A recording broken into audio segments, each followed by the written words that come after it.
If you've ever wanted to understand why Satan only got one chance to fall and we get so many chances, and how is that fair? How is that just? Like, why even? Put the video in 2x, do whatever you gotta do, but listen for the next few minutes.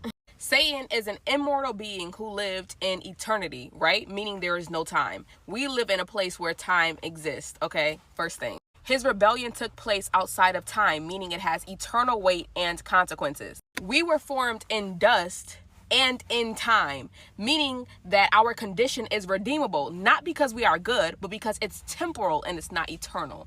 So Satan is created to be an immortal being, okay? Let's look at why God kicked us out of the garden. You'll hear so many different sermons on he kicked us out of the garden for punishment, for whatever. That's not biblically accurate. God told us in Genesis 3, he kicked us out of the garden. He said, because what if they put their hand up to the tree of life and they eat of it and they live forever in the state that they are in the cursed state that Satan was also in? They will live forever in sin, meaning we would have the same fate as Satan.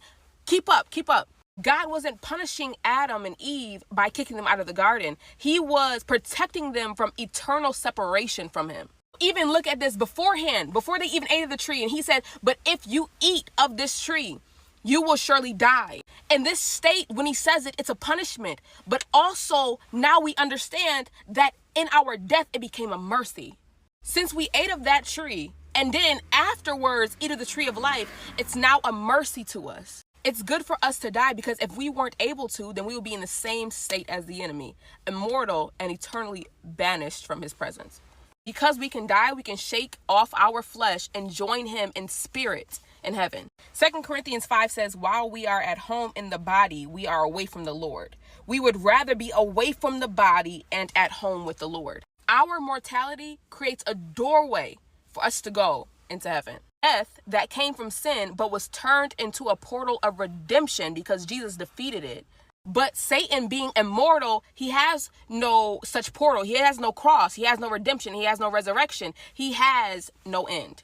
Now that we got that part out of the way, then why does Satan still try to deceive us, even though that he knows that his end is finalized?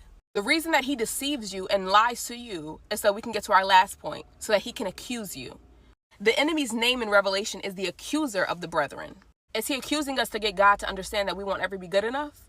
Or that we don't truly love him? Or that we don't truly obey him? Or that we only obey him to get things from him? No, that's all the byproduct of what Satan is really trying to convince God of. He's accusing us to convince God that the same reason he's condemning him to hell, he should be condemning us. He's talking to God and saying, well, God, I've been trying to tell you that when you first made those two